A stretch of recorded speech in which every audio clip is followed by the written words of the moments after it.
Welcome to the Aquarian Shaman Broadcast. I'm Star Wolf, your shamanic host, and I'm here to teach you how to transform yourself and transform the world. Twice a month, we'll be exploring how to develop shamanic psycho-spiritual practices to support transformation while expanding your energy field in a way that can also support others. Each episode offers dynamic experiential guidance and teachings on how to safely enter a natural altered state of consciousness using the sacred breath. Additionally, we will discuss the importance of integration and grounding this medicine into your everyday life. Stay tuned. We're about to create authentic, embodied change that will surely grow corn for the future generations. Welcome, everybody. And we're smudging a little bit here. And if you're new to smudging and you're coming in, this is legal. So this is some sage, and in many places around the world, people burn herbs of different kinds as medicine, and that it brings a special spirit to us, if you will, that there's a spirit in the plants. That we all, I think, know that at this point, that everything is alive, everything has a spirit, the earth, the rocks, the stones, the crystals, the creatures, human beings, everything is alive. I don't see anything as a hierarchy, and I'll say this, my grandmother, Twyla, the Seneca Nation, used to say, if there's any hierarchy, the oldest beings and the smartest ones and the most sentient are actually the stone people. Not the stoned people, but the stone people, the rock people, because they're the elders. And then the Green Nation is the next wisest. And then after that, the animals, all the creatures. And then after that, human beings. Because we're the new kids. It's not that we're inherently dumb. We're just the new kids on the block. And we're learning from our elders. If we're paying attention to nature, to the elemental world, the shamanic world, we are learning. And if we're really learning, we're going even further, and we're learning from the great star nations, from the cosmos, where everything burst forth into this galaxy, into this universe, and perhaps multiverses.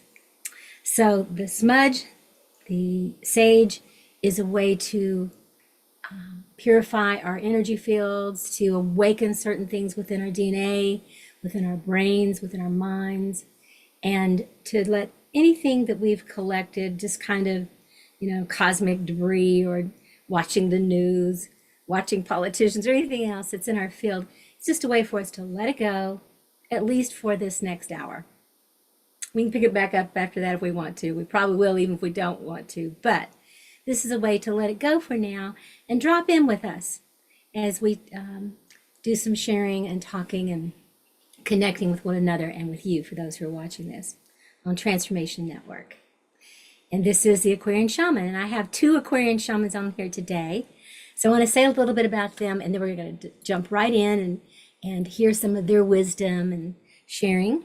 And no, I'm not checking my email, but I am reading their biography, because these two people, first of all, I want to say one of the most important things is that Carley Moore and John Malin are two of my dearest friends, soul friends, and in the work that we do, but also as human beings that I love and I respect, and I admire them, and the commitment that they have to this planet, especially at this time, to their family, their blended family of children and grandchildren. Do you have great-grandchildren too yet, or not? Do you? Not yet. Anyway, they've got a passel. They've got their own colony. They could repopulate the earth if anything happens to it. But they are such a beautiful couple. But in addition to that, they each have major accomplishments of their own. So I'd like to tell you a little bit about my friends and colleagues.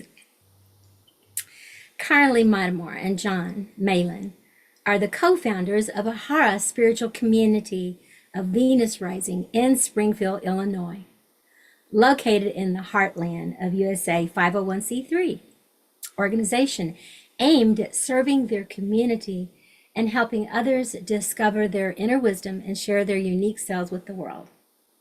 Carley and John are shamanic ministers. They're master shamanic breathwork facilitators. They are graduates of the White Lion Leadership Academy in South Africa. It's a very prestigious academy, embodying the principles of lion-hearted leadership. Carley is also a healing touch practitioner, master of shamanic Usia and Tibetan Reiki. Carley describes herself as a psycho-spiritual midwife. Now that it does not psycho for any of you who don't know what this means. Although you could talk to John about that. But anyway, shamanic, psycho-spiritual, psychological, spiritual, and shamanic, all of that coming together. And a therapeutic energy worker and facilitator of psycho-spiritual workshops. She helps others heal, transform, and discover their freedom to be their authentic selves. What a gift that is. Carley has she has a lot of credentials. She has been a psychotherapist in Springfield, Illinois for 39 years. She's like 12 when she started. She has provided services to children, adolescents, adults, and families. She is currently focused on serving primarily adults from a shamanic perspective at the Heartland Center Art Center, a holistic mind and body center. She offers therapeutic energy services. So if you live in this area, look her up and get yourself hooked up with her. She is one of, and I'm very proud of this, she is one of 10 finalists for the Athena Award in 2025 through Illinois Women in Leadership. And all I can say is those other women must have really had something going on, but a little prejudice there in a good way. Carley also co-authored Sacred Messengers of Shamanic Africa, teaching from Septipi, the land before time, along with yours truly, Linda Starr Wolf. Her next book on the shamanic warrior, Cedar, S-E-E-D-E-R, Cedar of Hope, Light, and Heart, comes out in the fall of 2025. I'm excited about that. She also has chapters in 2 collaborative books, Shamanic Breathwork, The Nature of Change, and Shaman Heart, Turning Pain, Passion, and Purpose. Now, if that's not enough, John loves dream work. I know that. I really share that with you because I have so many messages that comes to me, John, in the dream time. I really, that's one of the first things I do every day is look at my dreams. He offers a dream circle called Dare once a month. This is an African tradition that involves gathering to share one's dreams for personal and collective understanding. Each person's dreams benefits us all. John is a storyteller, and I have heard him tell his stories. He's one of the best. He really keeps you interested the whole time, and he takes his time and builds it up. It's better than these movies that you watch with all the action going on. They don't know how to pause, do they, John? They don't know how to take a breath and let the energy build. He is such a wonderful, deeply sensitive, honest reflection and vulnerability, complemented by his sharp wit and dry sense of humor. These qualities support Carley's work by creating a safe, dynamic space for growth. Carley and John have both been offering the Shamanic Healing Initiatory Process, SHIP, Shamanic Healing Initiatory Process, for 13 years, since the fall of 1212, and they have built a thriving community of people who've gone through their programs in Illinois and the surrounding area. In 2007, they launched their signature program, the Shamanic Warriorship Path. It introduces new paradigm warrior energy for our times. Carley also created and co-facilitates the Global Shamanic Multidimensional Mystery School of Judith Corvin Blackburn, who's my neighbor. I can look out the window and see her house, and offers training in Shamanic Usia and Tibetan Reiki. Carley and her husband are spiritual explorers. Who could argue with that? And they co-facilitate journeys to sacred sites around the world, including Africa along the 31st meridian. These journeys aim to foster both personal and collective transformation in our world. And last but not certainly not least, John and Carly are the parents of 5 strong and independent daughters in a blended family and the grandparents of 9 wonderful grandchildren. Carly, John, and their cat, Couscous, enjoy activities with gardening, spending time in nature, eating and cooking wholesome meals, traveling, and connecting with people and land worldwide. And what I would say is their biggest credential to me is their beautiful hearts and spirits, and that they bring love and magic and wisdom and decency into everything that they do. So thank you so much for being here today. I love you all, and I'm so grateful that we have this time together and that some people get to meet you, maybe in your area, but all around the world, and will be interested in all your incredible offerings that you're bringing to the world, especially now. And you've been doing it, you've both been dedicated for a long time, but especially now. So I'll let you guys and Gaia decide who wants to answer something, and kind of signal each other or whatever you want to do, or just let it flow.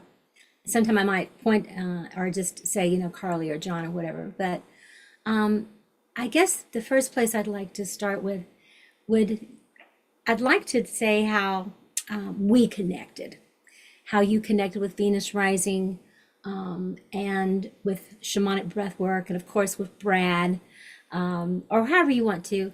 But, John, maybe since you came first, maybe that would be, if you could just take a couple of minutes to say how you first found this work and got interested in it, and what was happening for you at that time. Because usually there's something going on for people when they find people that say, I'm just going to sign up for the shamanic work. It's usually not that way. It's usually their butts falling off in some way, and they're like, okay, or getting ready to. So with that, maybe you could say what drew you, and then Carly can say, give her a rendition, see if it lines up. All right, sure. Um, I found my way to this completely unconsciously.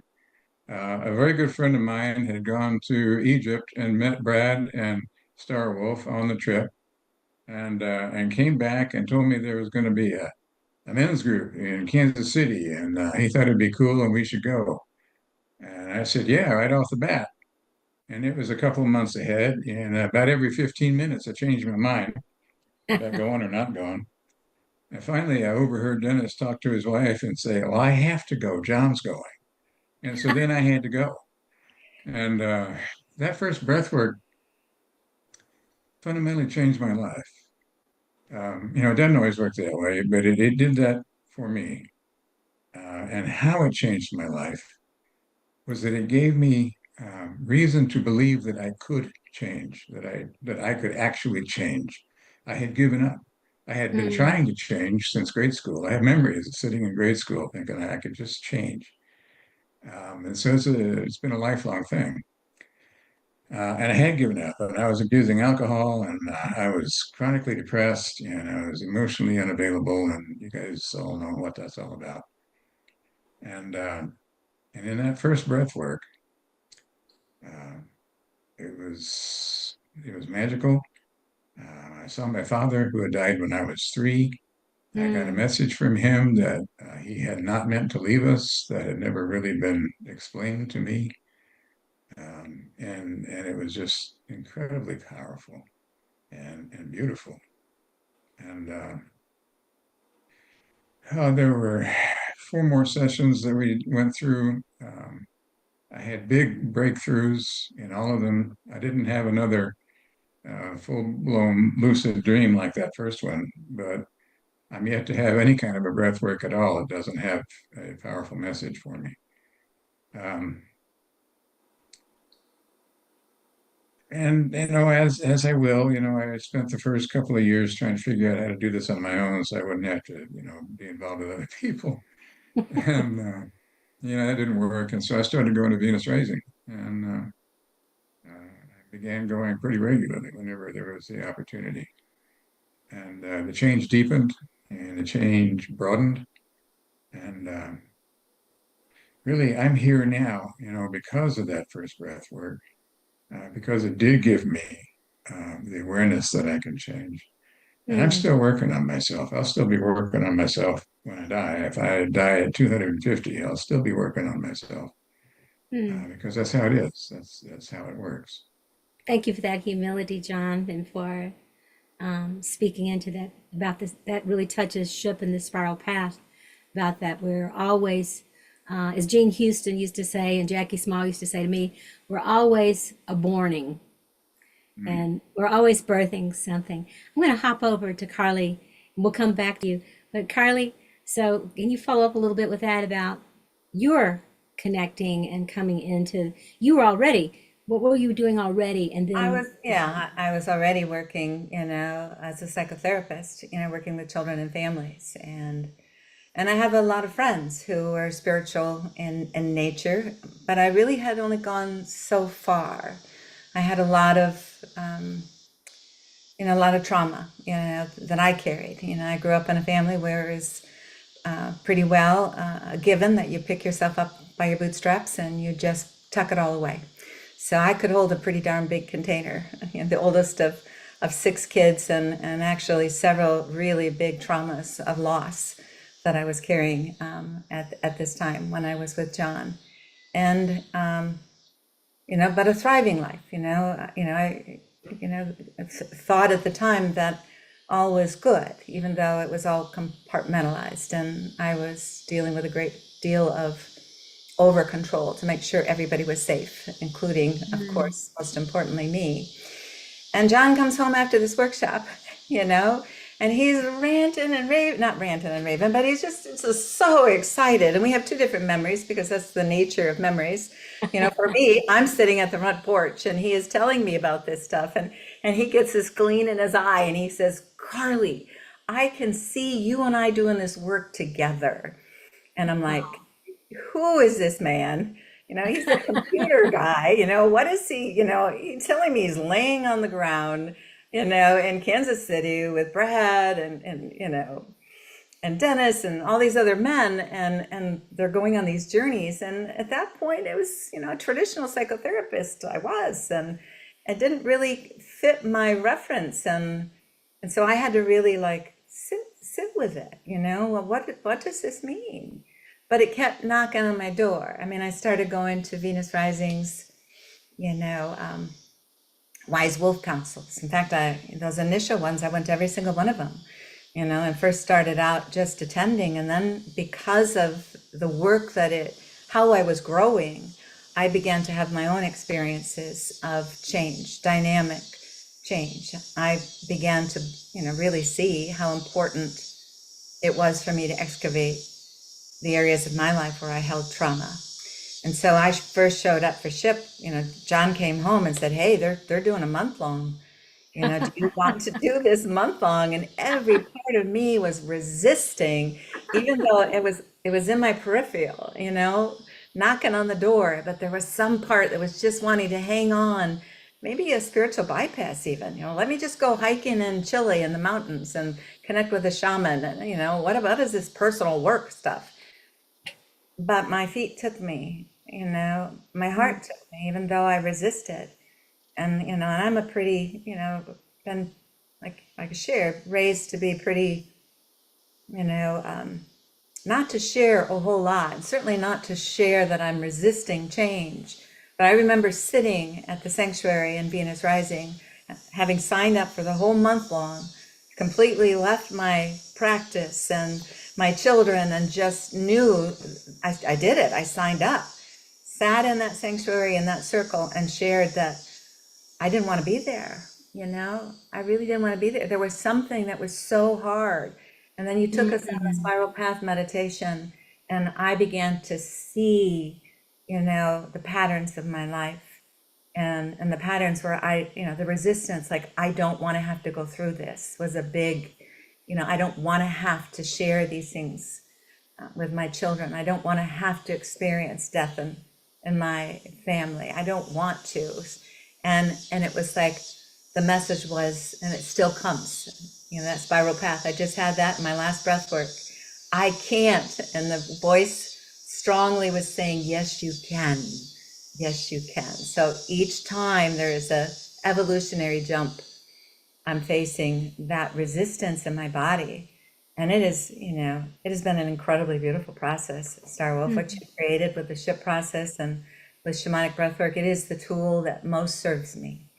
When Oh, I, thank you, Carly. Thank you. Thank you for not only, like embracing this work for your own healing and transformation, but then being willing to do the training and to find this medicine being so powerful for you.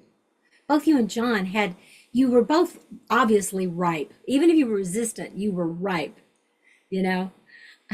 Grandmother Twilight used to say they were rotten. I was any definitely more right. Yes. any longer and they'd have been rotten. So you were primed, you were ripe, and so you really received the medicine for your own healing. And this is something that we're not given permission in our society. You grow up, you have kids, you get a job, you do keep the house clean, you pay the bills. And this is just maybe a little, I guess, naive in some ways, but that is kind of the dream, that you do this and you live happily ever after, and then you die, and then your children celebrate you, and blah blah blah. But when people are more in the mid of their life, and just gonna kind of sell on from there, right, and sell out. Not, I guess you could say they would sell out too, to take yourself apart, to do a deep investigation into your patterns that are still active, even though you're functioning pretty well, even with what John was saying about drinking some, and you're doing over this with the codependency, he was still functioning, well enough, well enough that a lot of people would say, "Wow, I'd like to be with Carly and John," or something. And I think that people settle for that. And if that's what they choose to do, so be it. But for some people, if they do settle for it, it means early death, disease, all kinds of things when we do that, when we stop growing on that spiral path. So I'm so grateful that you all really got it, that even being two professionals, that you could still grow, that there was still possibilities for you to shapeshift into something even more. Nothing wrong with what you were, but even more. And then, of course, I got chills right now, but the exciting part is your willingness to not only do this for yourself and to be that example for your family, but then to go and create your own Venus rising Ahara community, congregation, and to be teaching all these years. Would you say a little bit about this? I'm going to start again back with you, Carly, and then we'll pop back up to John. But would you say something about how that, just a short piece about how it originated and what it is that you bring to your community and what you've been bringing for how long?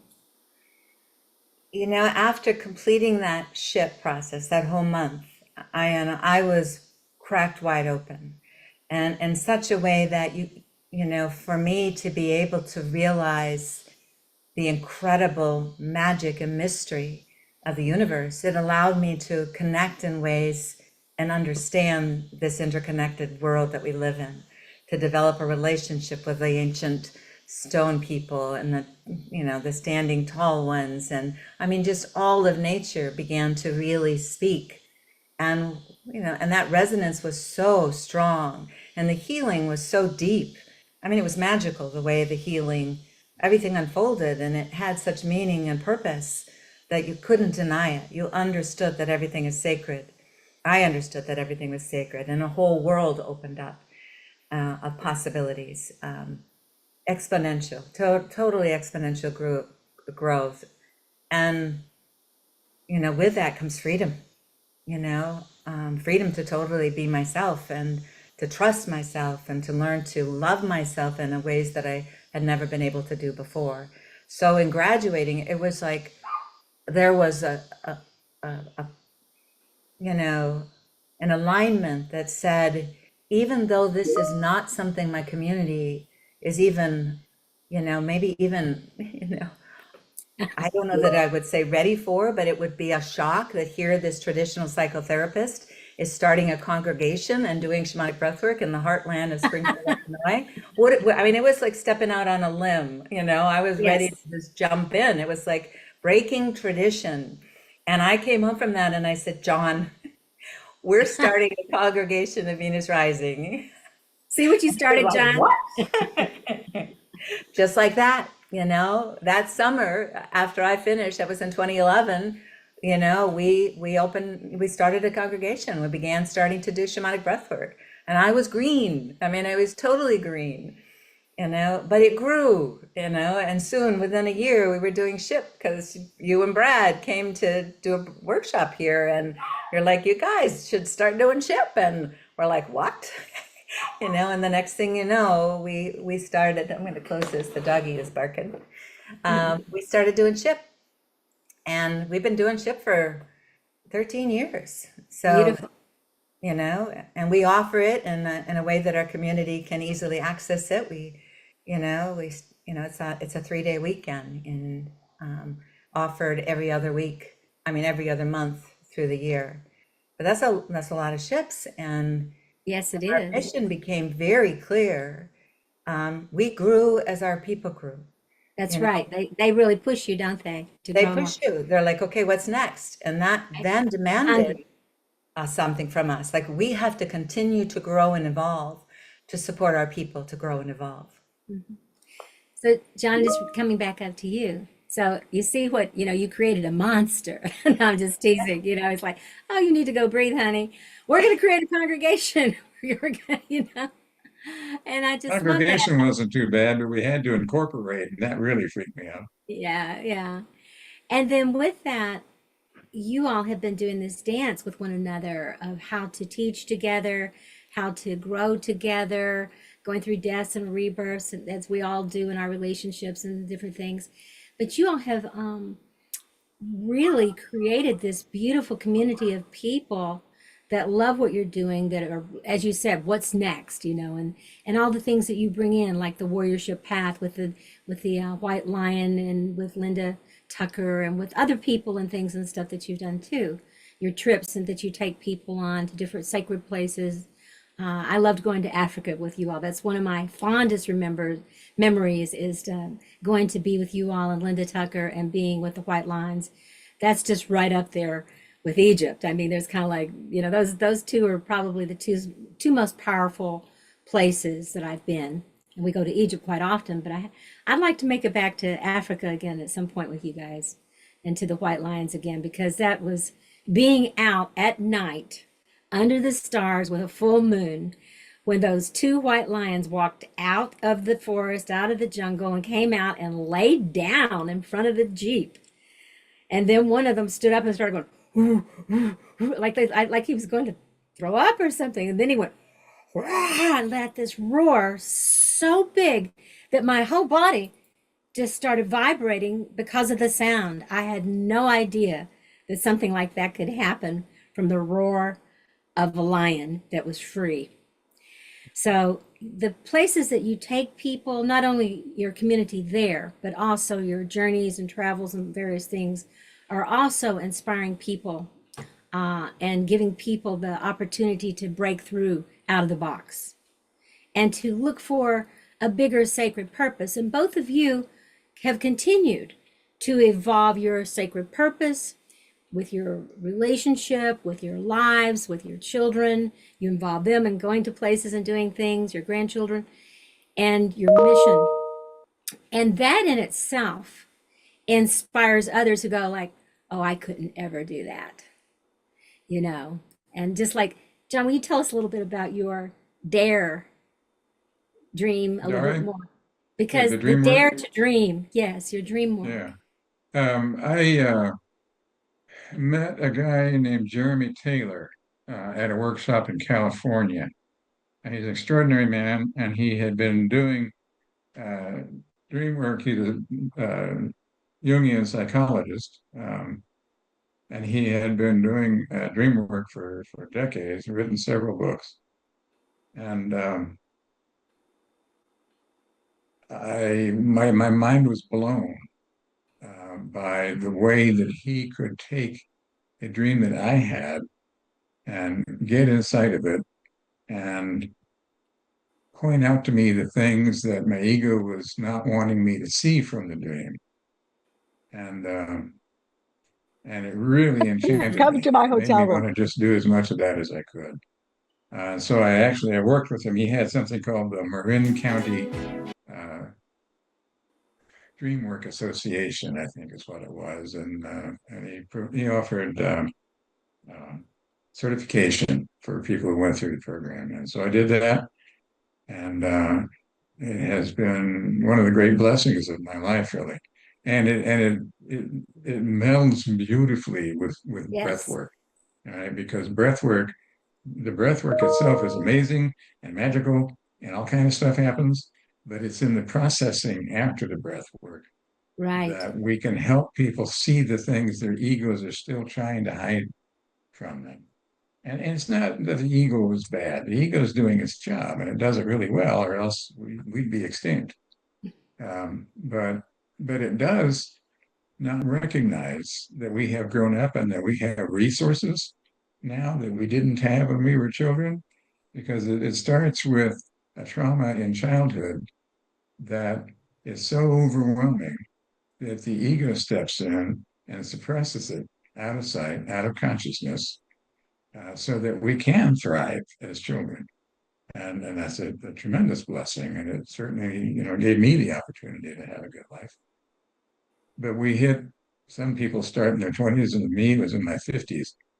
A big part of why I was drinking so much and was so unavailable was that Right. all of my energy was going into holding down these things that my ego was trying to protect me Yeah. from. We're And powerful archetypal beings, and we have a lot of yeah, creativity. And when we squelch that, we have to use something, whether it's food, drugs, sex, or rock and roll. We have to, otherwise we would, implode. But I wanted to say something about this interesting. I used to live in Marin County, and my former partner was Jeremiah Abrams, who wrote Meeting the Shadow. And he and Jeremy were friends, and they did dream work together, mm, and that sort of thing. And when I met Jeremiah, he had done some rebirthing with Leonard Orr years ago, a long time ago when he was in college or something. But he hadn't done any breath work since then. But when we got together, and I started sharing breath work with Jeremiah, he was so excited about it because he said the coolest thing about the breath work is that you didn't have to wait for the dream. yeah, And so they started using breath work in the dream work. And they'd say, that when you're doing the breath work, you're really in a shamanic state of multidimensional consciousness, because part of you is in the dream time and free associating and allowing what needs to come through. And you're in an altered state. Biochemically, you're in an altered state. That happens in the brain from the breathing in that way, and the DMT from your third eye that drips down into the body and creates this hallucinogenic field. But it allows us to expand our consciousness. And it's a living dream, it's a waking dream. And when we come out of that, we can come back with the memory, usually, of our breathwork experience. And with that, if we have someone like you all to help, like Jeremy did for you, to bring forth that dream then becomes alive in this dimension. So we can decide what we want to do with it. Is it a dream that we want to, is it a nightmare? Is it something we need to change? Or is it something we have not dared to let us be, to become? So I know that you have a group, I think you call DARE. Is it DARE or we pronounce it Dare. It's actually a DARE? Shona word from South Ah, Africa. well, I like DARE too. So both Yeah, ways works, because they I saw both that work. it works. And that feels like such a complimentary offering that you have within your congregation for people Absolutely. perhaps maybe who have a breath work or this or that or whatever, and want to go deeper into their imaginal world where everything begins, really. Yeah. And so I just want to acknowledge that piece that you really bring in with your medicine as well. So I want to come back to you, Carly. Yeah, I wanted to come back to you. Can Go I ahead. say one more thing about the dare, Yes, please. that I think it's an important thing.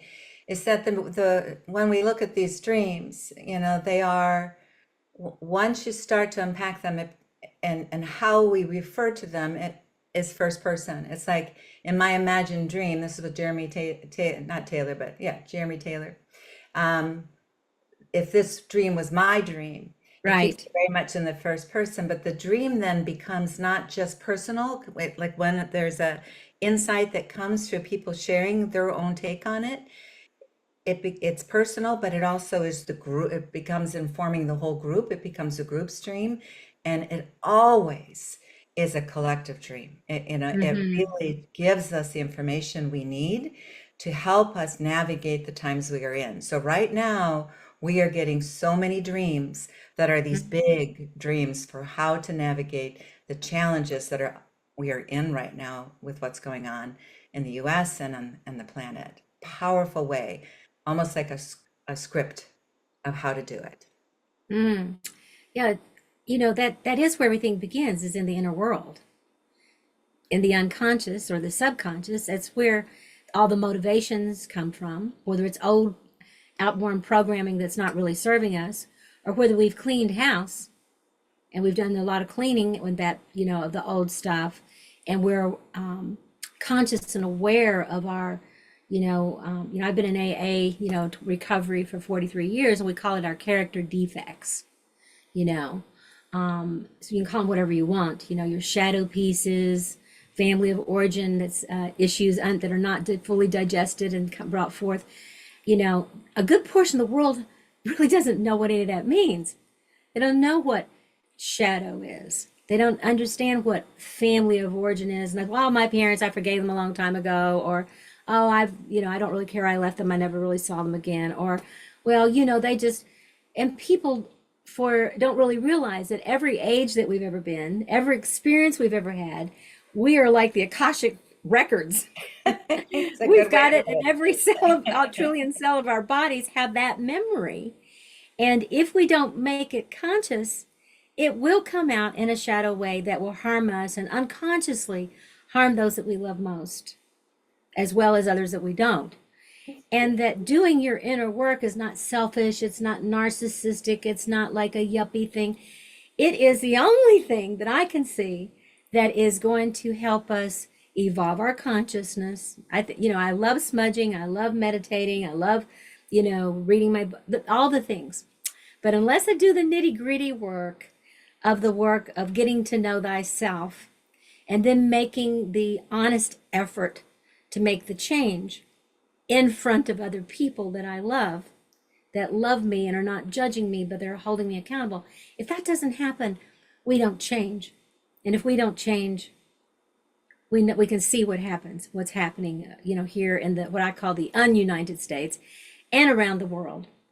And so, again, the work you're doing is so valuable.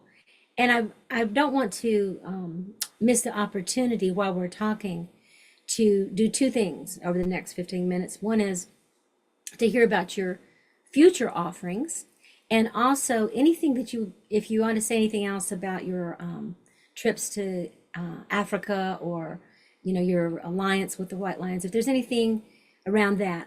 So I'm going to let you talk about what's most important to you, Carley, that people know about you or John or your organization, your community, your work, or your travels.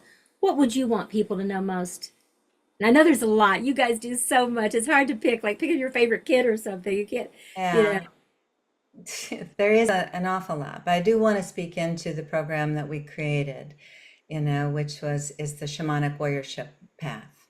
And that was developed like most things. When you go through a crisis and you meet with some obstacle, there's a rupture, in that moment where there's an opening, and in that opening, I refer to it as a download. Many people understand that it's like when something drops in.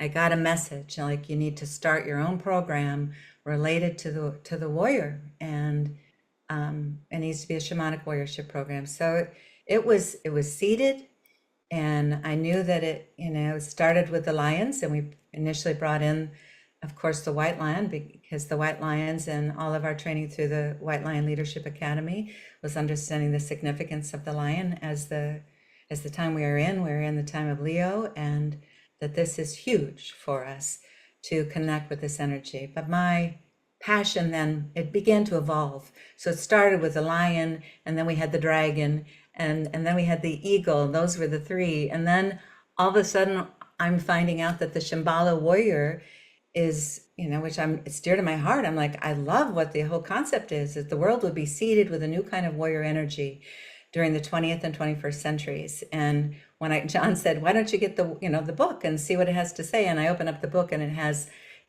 these three archetypes in addition to the tiger. So we brought in these four animals to be the core ones. And it's really connecting with and transforming the warrior energy inside of us, which is the energy that has been traumatized throughout eons and eons, and continues to re-traumatize. And we really have to bring it to a higher octave of understanding here, a higher perspective, love and compassion, yes, but understanding that bigger purpose and really transforming our own shadows so we create an energy field that can hold the container and let others find themselves. So a lot of that has inspired our work, and it keeps on growing like a medicine wheel to bring in more of these animals who are really co-creating with us. It's understanding that they're mirroring for us an energy that we are developing within us to be more in right relationship, understanding that we have to first individuate before we can really truly understand what it means to be interdependent. And so that program is dear to my heart, and it's growing and evolving. And each time we do it, I'm like, it feels like such a blessing. We just finished with beaver medicine, and it was unbelievable, the message that came through in our connection to beaver. So that is dear to my heart. Mm. Ship is the foundation. We will continue to really, this is a necessary piece, even with the warrior initiations. Having that background and that solid awareness is really like instrumental in being able to understand what it means to really access your inner warrior energy. So, and I love our trips to connect to these sacred sites. I know we only have a little bit of time, but Africa calls me primarily. I mean, it is in my blood. It is in my DNA. I am called to this, and this understanding that here in Africa lies our origins. And the more that we connect with these sacred sites and these energies along the 31st meridian, which is the energetic spine, the backbone of our whole world, we begin to understand that as we, do ceremonies or bring in understanding and connection with this land, we begin to also affect the whole world. And just like when we work on ourselves, we affect the whole world. It's like a grain of sand or a grain of rice. Each little bit changes the world. So we're committed to supporting people and finding themselves and bringing their unique selves to the world. And that is the most glorious thing, as you know, because I learned it from you, Star Wolf, that you supported me and held me in such a place and believed in me, to let me, step into my own power and my purpose, and to let me find that, and Yeah. and I do this for others. Thank you, Carly. And you guys, I mean, part of why I want you to be on this program today and to share with others is because we're not meant to do this alone. This is the Aquarius age. In my most recent book, I forgot to mention it today, but it's The Aquarian Shaman. Ta-da! And you guys are in here. You're in here with some other people. And it's going to take quite a few of us. It's going to take a quantum level, if you will, to tip that, okay? To do a tipping point. It doesn't even have to be the majority. We've heard the 100th monkey theory and that sort of thing, where they were, washing the vegetables. The monkeys were, a couple of them on one little island, and the ship would come and throw them stuff, and they would take them out of the water, and they'd have sand on them, and a couple of them started washing it to get the sand off. And that after a period of time on all the islands where they were going to throw these bananas or whatever it was to these creatures that were far apart from each other, they all on one day that they said they can't, that they call it the 100th monkey, washed its banana or apple or whatever, that every monkey on every island in that area, without having any contact with one another on the separate islands, walked down to the beach, gathered their vegetables or fruits, and washed them off.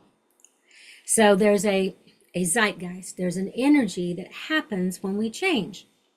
It's a butterfly effect, and right now we can feel kind of hopeless sometimes when we see the atrocities happening here in the United States and around the world.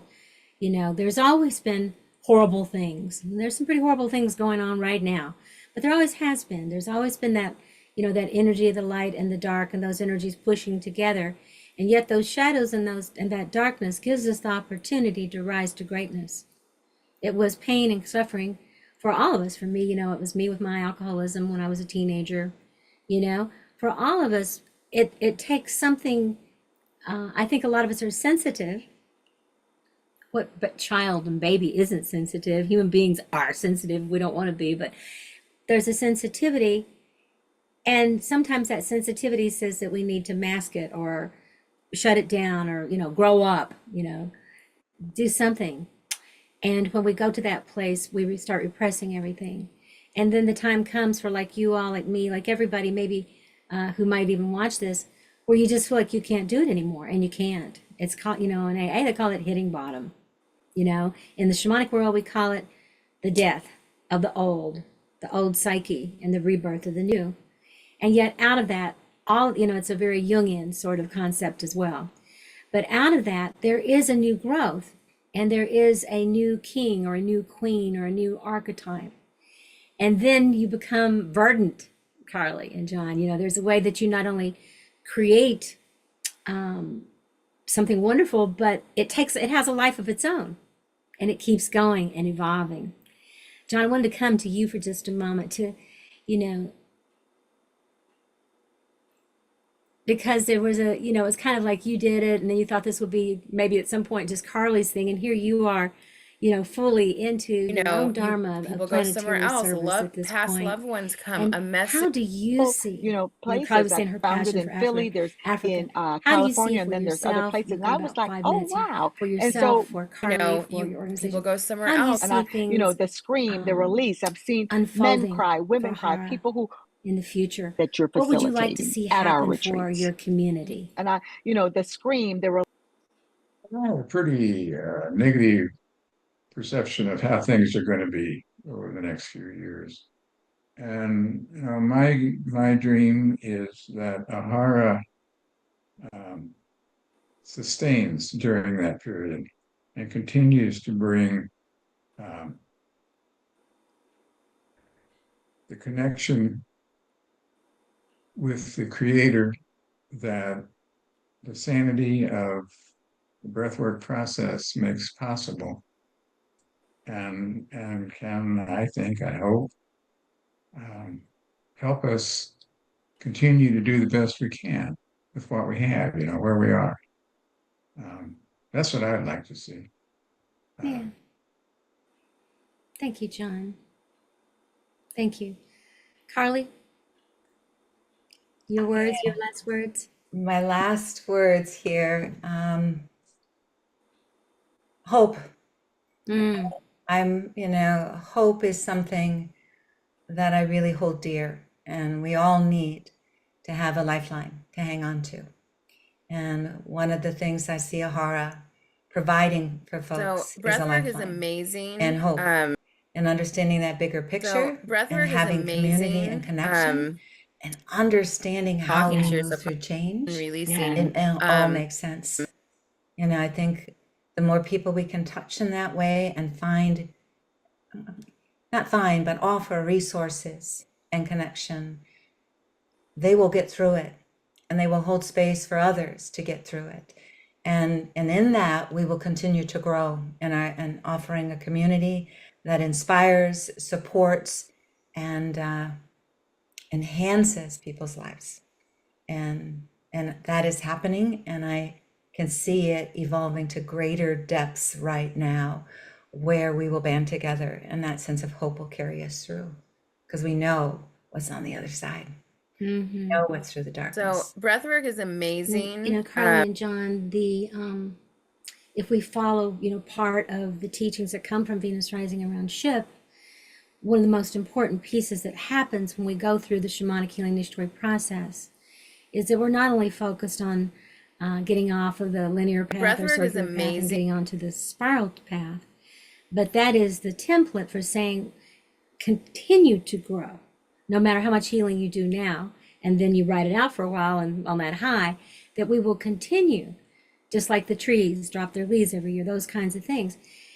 But also, in addition to the family of origin issues and patterns and religions of origin and countries of all that and shadows that we take that we can't see, that we open up to something bigger than our human selves, that we open up to a higher power or a greater power or whatever you want to call it, God, Goddess, all that is, great mystery, doesn't matter, Elvis, whatever feels like it's a bigger energy that we can put some faith in that can help us as human beings, and have that humility to ask for help, and say, whatever's there, that's sometimes, please help, I remember Grandmother Twyla said, I'm going to show you how to pray. And she stood up and she put her hands up, and I thought she was going to go, oh, great mystery. She went, help.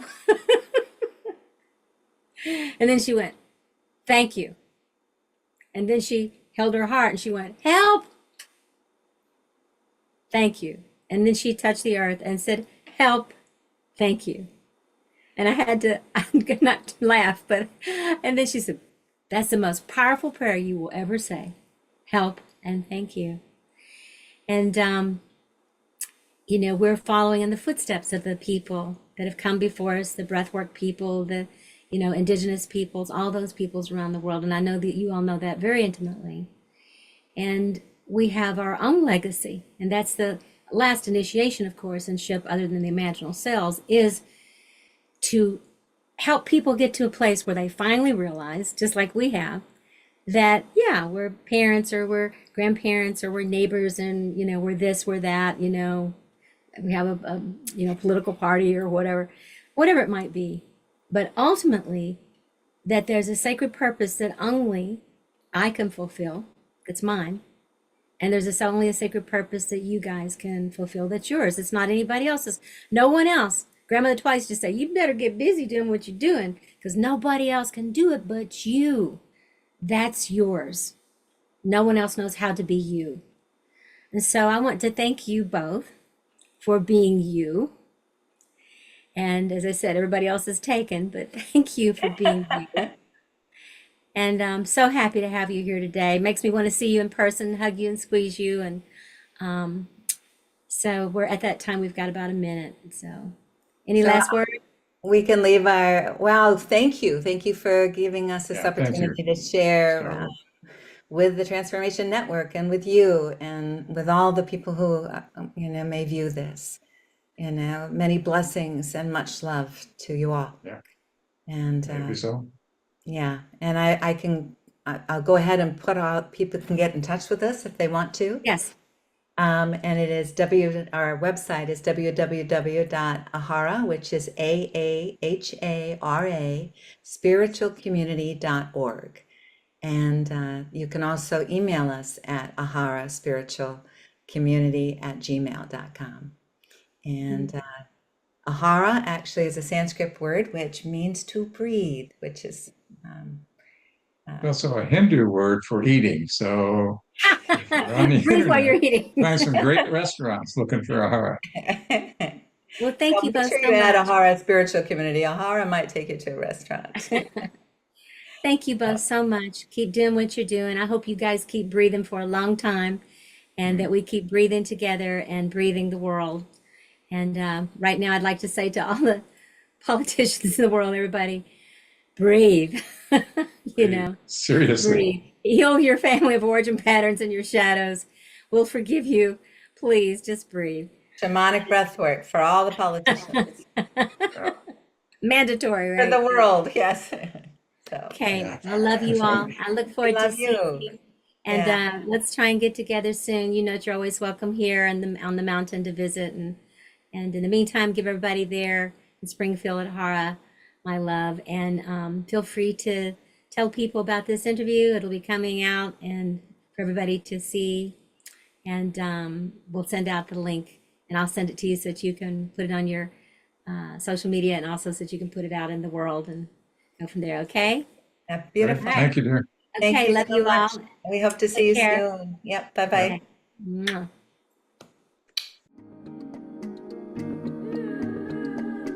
This is Star Wolf, and you've been listening to the Experiential Aquarian Shaman broadcast. Transform yourself, transform the world. Join me every second and fourth Tuesday at 2 p.m. Pacific on Transformation Talk Radio to awaken your inner Aquarian shaman. Never miss an episode. Subscribe to my channel and connect with me on social media at Linda Star Wolf. For more information about my offerings and trainings, visit shamanicbreathwork.org. Thank you for taking this special time to journey with me.